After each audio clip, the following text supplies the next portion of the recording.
Hi everyone, অনেক দিন পর তোমাদের কাছে আবারও একটা নতুন ভিডিও নিয়ে চলে এসেছি। আসলে আমরা এখন কোথায় যাচ্ছি আর কার সাথেই বা যাচ্ছি সেই সব কিছু তোমাদেরকে আস্তে আস্তে এই ভিডিওতে আমি বলবো। কিছুদিন আগে আমাদের এখানে আমার মাসি বোন সবাই চলে এসছে। আসলে ওরা প্রত্যেক বছরই আসে, তো তাই এই বছরও গরমের ছুটি পড়তে না পড়তেই তারা এসে হাজির হয়েছে আমাদের এখানে। আর যতবার এসছে ততবারই কিন্তু কল্যাণেশ্বরী আর এদিকে ছিন্নমস্তা মায়ের দর্শন করেই বাড়ি ফিরে যায়। তবে কোনো দিনও কিন্তু ঘাগরবুড়ি মায়ের দর্শন হয়নি। তাই জন্য এবারে আমরা সবাই মিলে প্ল্যান করলাম ঘাগরবুড়ি মন্দির যাওয়ার জন্য। তাই আজকে আমি মাসি বোন আমার পুচকুসোনা মা সবাইকে নিয়ে বেরিয়ে পড়েছি ঘাগরবুড়ি মন্দির যাওয়ার জন্য।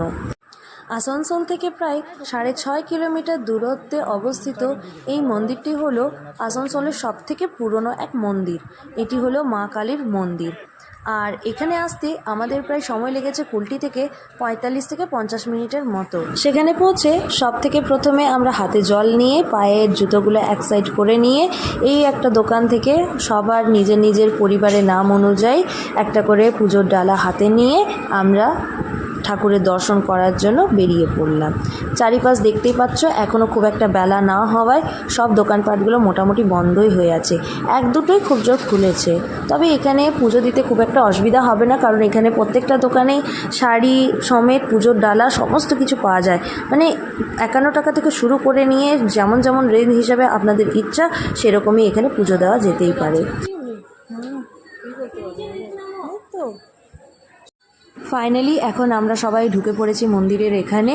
তবে হ্যাঁ, আমাদেরকে লাইনে দাঁড়াতে হবে, যেহেতু খুব সকাল সকাল এসছি তাই লাইনটা খুব একটা বড় পাইনি।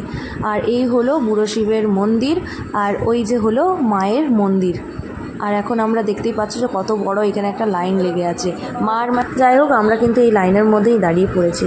আমি যেহেতু পুচকুকে নিয়েছিলাম তাই আমি বাইরে থেকেই ছিলাম, ভেতরে মা মাসি ওরা সব লাইনে দাঁড়িয়েছিল, আমি বাইরেই ছিলাম। আর যেহেতু পুচকুর গরম লাগবে তার জন্য আমি বাইরেই পুচকুকে হাওয়া খাচ্ছিলাম। দেখতে পাচ্ছ বেলা যত বাড়ছে ততই কিন্তু ভিড়টা বাড়ছে। এই হলো মায়ের মন্দিরের সামনেরটা, এখানেও অনেকে দাঁড়িয়ে আছে। আমি বোন পুচকু তিনজনে আমরা এখানেই দাঁড়িয়ে আছি কিন্তু। আর এখন আমাদের লাইন শেষ হয়ে গেছে, আমরা কিন্তু ঢুকে পড়েছি মায়ের দর্শন করার জন্য। এখন সবাই নিজের পুজোর ডালা এগিয়ে দিয়ে নিয়ে পুজো করাচ্ছে। আর আস্তে আস্তে এবারে কিন্তু অঞ্জলি দেওয়ার পালা শুরু হবে।